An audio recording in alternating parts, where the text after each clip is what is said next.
El título de Ciudad Blanca le fue otorgado porque en la mayor parte del siglo XX los frentes de las casas y casi todos sus edificios públicos estuvieron pintados de color blanco.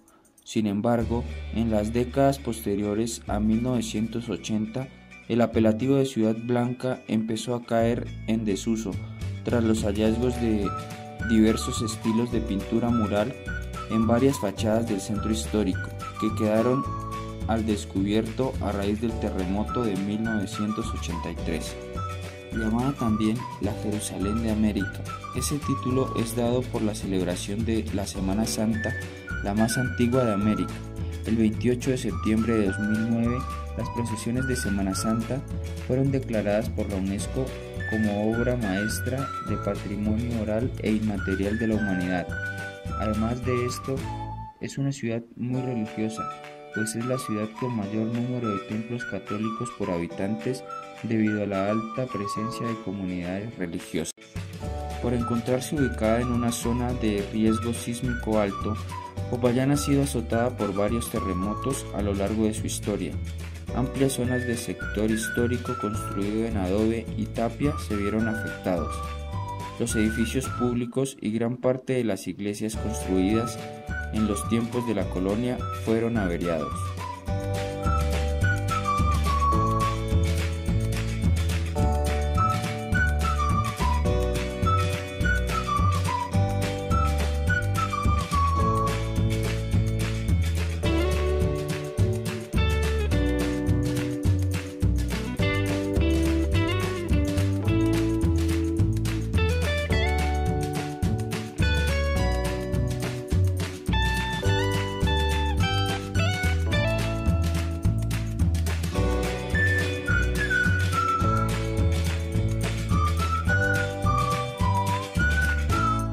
Popayán ha identificado 7 planes parciales, cuyo objetivo es el mejoramiento de puntos claves en la ciudad para la parte económica, sociocultural y urbanística, dando soluciones a corto, mediano y largo plazo, aplicables al suelo urbano o de expansión.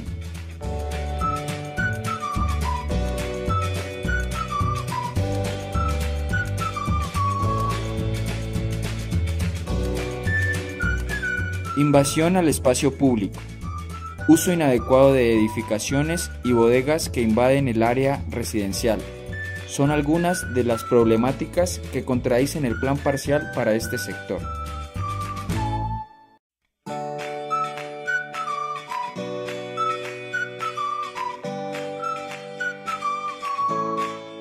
Otro de los planes parciales planteados para la ciudad de Popayán lo encontramos sobre la carrera quinta y sexta sobre la comuna 3, específicamente en el barrio Bolívar. La circulación peatonal y vehicular está interrumpida debido al mal uso de la plaza de mercado, creando congestión. El sector se encuentra contaminado ya que no cuenta con un plan de aseo y manejo adecuado de las basuras, generando contaminación ambiental. De llevarse a cabo este plan parcial, se vería beneficiada la movilidad de este sector, ya que se integrarían estas dos importantes vías, permitiendo un mayor flujo vehicular y descongestionamiento a nivel ciudad.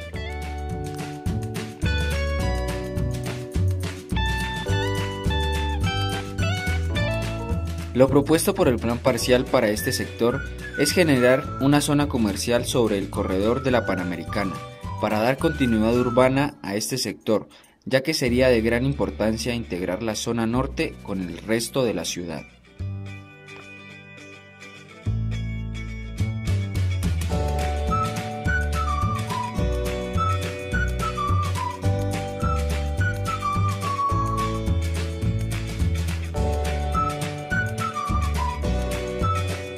El objetivo urbanístico de este plan parcial es viable para generar equipamientos de servicio público, ya que el terreno es óptimo y Popayán carece de estos espacios.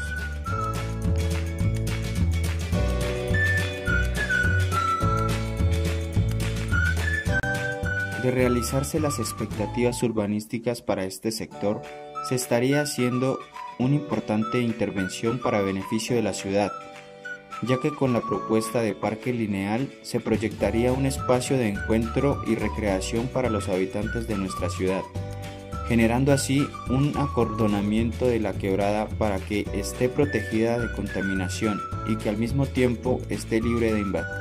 Por último, analizamos a fondo el plan parcial dedicado a la Comuna 5, que está enfatizado para la Central de Sacrificios y la Plaza de Ferias.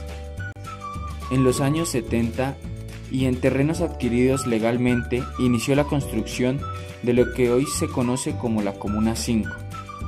A partir de este periodo surgieron centenares de viviendas, algunas hechas de ladrillo y en su mayoría de tabla, esterilla y adobe.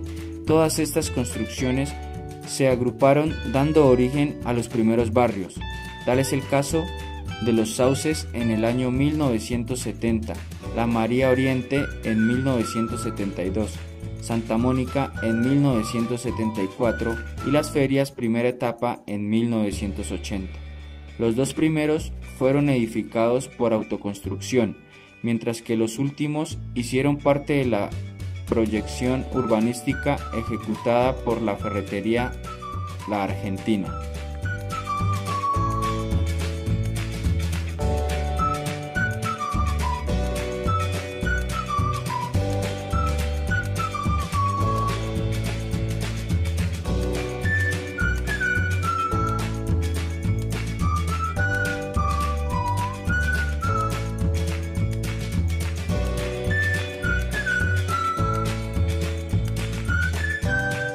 La Central de Sacrificio empezó en actividad desde el año de 1968, retirado en ese entonces del sector urbano de la ciudad de Popayán.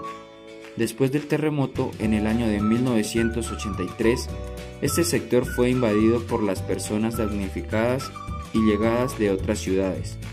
Posteriormente, el sector se fue consolidando como barrio.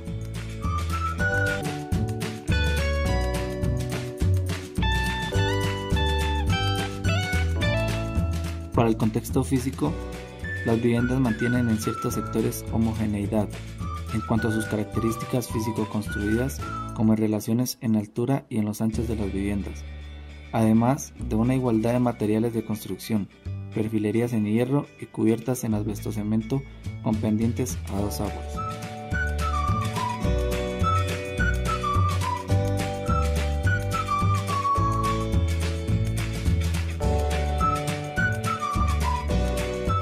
Para el análisis llenos y vacíos, se puede observar que no todo está construido, que además existe cierta igualdad de porcentaje de acuerdo al índice de ocupación de la zona, 50% construido y el otro 50% está sin consolidar.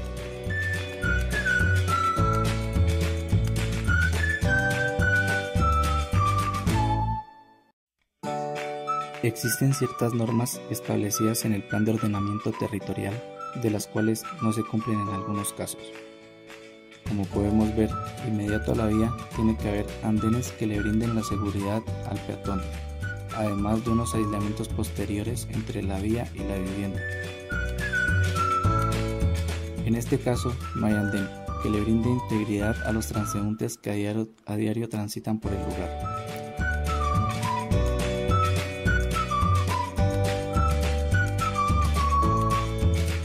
Además de que esta vivienda no cumple con los aislamientos necesarios que están estipulados en la norma para vivienda esquinera. ¿Por qué sucede esto? ¿Acaso no hay un ente que se encargue del cumplimiento que establece el Plan de Ordenamiento Territorial para las viviendas?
Para el 99% de las viviendas que se encuentran dentro de la zona que se analiza, la forma que predomina en vanos es la rectangular, siendo uno de los estilos más convencionales que actualmente es predominante a nivel local.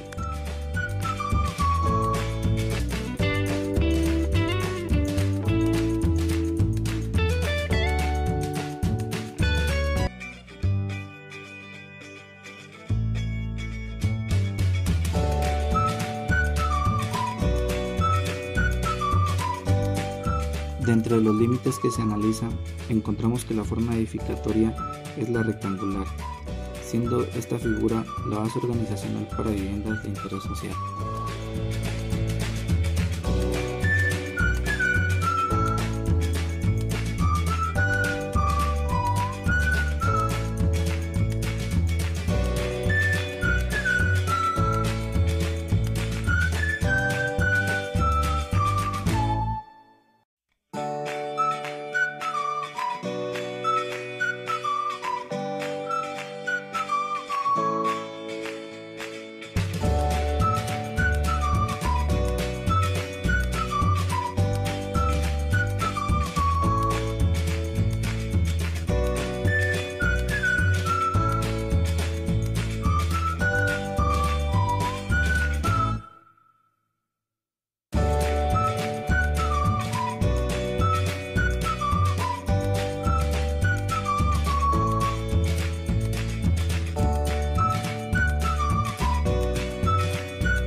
En el siguiente plano podemos apreciar de cómo la zona residencial mantiene cierta jerarquía sobre las demás.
Sobre la calle 15 AE se identificó un punto de encuentro, el cual brinda una importancia de carácter religioso, ya que según la comunidad en este lugar se reveló la Virgen de Santa Marta.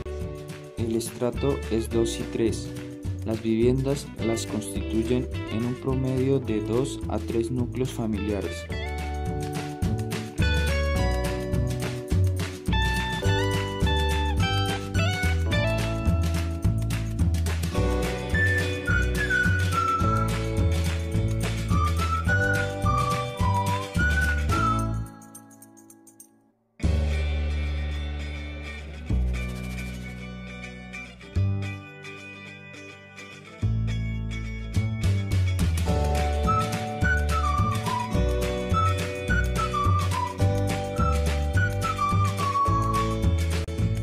En el sector hay una igualdad de género masculino y femenino, con un promedio de 3 niños por familia, de los cuales 2 son mujeres.